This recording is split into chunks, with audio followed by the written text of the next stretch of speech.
ఆలూరుకు సంబంధించి ఇరుపాక్షన్న ముందే వచ్చాడు కాబట్టి ఆలూరుకు సంబంధించిన పరిచయం మొదట చేస్తాను.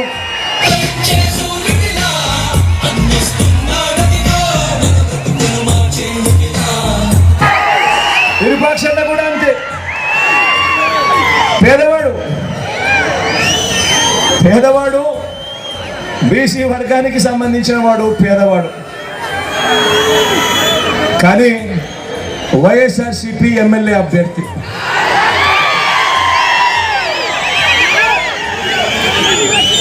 ఇరుపాక్షన్నకు కూడా మీ చల్లని దీవెనలో మద్దతు ఇవ్వాలని కోరుతా ఉన్నా. ఆలూరు సిద్ధం, మేమంతా మంచి రోజులు వస్తున్నాయి, ఏం చెప్పండి.